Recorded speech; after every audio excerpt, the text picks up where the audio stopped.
Ndị be anyị ekene m unu nnọọ n'ihe nkiri m nke ụbọchị taa. N'ụbọchị taa ana m egosi unu ka m si eme pankeki otu o si amasị m. Tupu anyị ebido, ọ dị mkpa na nsịrị unu nnọọ na-arụ ọfọ a. Ọ tọrọ m ụtọ n'obi na anyị niile batara na-arụ ọfọ a. Ekpere m bụ na Chineke ga-eduba anyị, gbaa anyị ume n'ihe niile anyị ga-eme n'ara nakwa na ara a ga-abụrụ anyị ezigbo arụ. Ngwa ka anyị bido. Ihe m ji eme pankeki m bụ flour, shuga, nnu, cinnamon, akwa, mmiri ara akụ oyibo, mmanụ akụ oyibo, ose nakwa onions. Aga m ebu ụzọ gbakọọ ihe niile ndị kpọrọ akpọ. Mgbakọcha ihe ndị kpọrọ akpọ m wee tinye nke ndị dị mmiri mmiri. N'ihe taa ejiro m ihe eji etu ihe wee tụ ya. Etinye m ka o si amasị m. Ka m na-eme ọ chetara m ihe ndị mmadụ na-ekwu na ka ụfọdụ ndị si esi nri bụ na ha na-esi ha na-ege ndị nne ha ochie ntị ruo mgbe ha gwa ha nwa m ozugo ha wee kwụsị itinye. Ụdị ihe a ka m meta. Etinye m ka o si masị m wee na-ege ntị mgbe ndị nne m ochie si m n'ozugo. Ngwa ka m na-ekwukwa ihe na-ekwu ka m gbakọcha ihe ndị kpọrọ akpọ m wee tinye ihe ndị dị mmiri mmiri. Etinye m ka unu akwere agwa m ihe bụ coconut milk n'Igbo. Agwazi m onwe m na m ga-ada akpụ ya mmiri ara akụ oyibo ka ọ bụrụ afa nyere ya. Etinye m mmiri ara akụ oyibo tinye akwa. So akwa ka mma otu ọra maka na etinye m akwa na abụ. Ntinyecha ihe niile wee gbakọbịa. Ị na-agbakọ ya ọ dị mkpa na ime na mkpụrụ adịrọ na ya na ịgbakọ ya ịgbakọ ya ka mkpụrụ niile dị na ya gbalịsịcha. Imechazie ya i wee tinye ose na onions.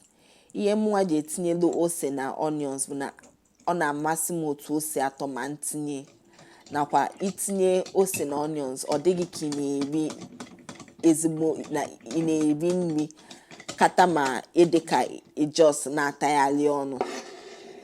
Otu a ka mụnwa si afịa, otu a ka o si adị ma ntinye onions na ose na ya nakwa ọ na-amasị m otu ose si atọ na nri, ose na onions si atọ na nri. Itinyecha ya gbakọcha ya wee mụnyezie ọkụ, tinye ihe iji eye na ọkụ. Ọ dị mkpa na ịgbanye ọkụ na ịgbanyeruru ya n'isi. Ịgbanye ji ọkụ ka ọ dị obere maka na ka o si adị bụ na ịgbanye ọkụ gị gbanyeluo ya n'isi o nwee ike mee ya ole ọkụ ana ole ọkụ ị ga-afụ na ọ maghị n'ime ya. Ọ ga-just lee ọkụ ọ maghị eye. Amarọ m mụnwa ka m si like ka o si amasị m bụ akụkụ ya gbaa akpọ ime ya edetu ede. Otu a ka o si amasị m ịdị. Itinye n'ọkụ ị nwere ike rapịa ihe dịka nkeji abụọ ma ọ bụ atọ tutu ịtụgharịa ya. Ịtụgharịzie ya inene ma ọ dịgo ka esi chọọ. Ọ bụrụ na ọ dịgo ka esi chọọ ịrapụ nke ọzọ ịtụgharị ka ọ kpọkwa nkeji abụọ ma ịtọ tupu iwepịa.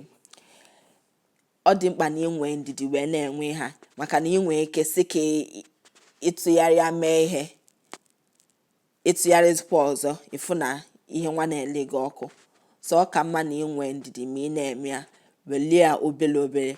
Unu ga-afụ na eji m ngaji nwere ime wee na-eme ya. Ọ na-enyere m aka wee na-ekulie ka ha niile ratụ ịra. O nwere ihe dị iche ma ọ ratịra ma ọ ratịrị ịra mana mụnwa ọ na-amasị m iji ngaji nwere ime were eke ya. Imechazịa ighechazịa wetue n'ọkụ ịmalụzie otu esi chịta ya. Mụnwa na-eji ihe a na-akpọ sirop ata. Ọ na-adị ka mmanụ anwụ. Ị nwekwa ike were mmanụ anwụ mana mụnwa na-eji sirop ele amị ya. Daalụnụ n'ihe nke taa. Daalụnụ na unu ga-emu ntị. Unu nwa ya biko gwanụ m ka o si pụta. Ọzọkwa ka m kwuo ya nnọọnụ na-arụ ọfọ a. ọ masịrị m na anyị niile batara n'arọ ọfụ a. Daalụnụ.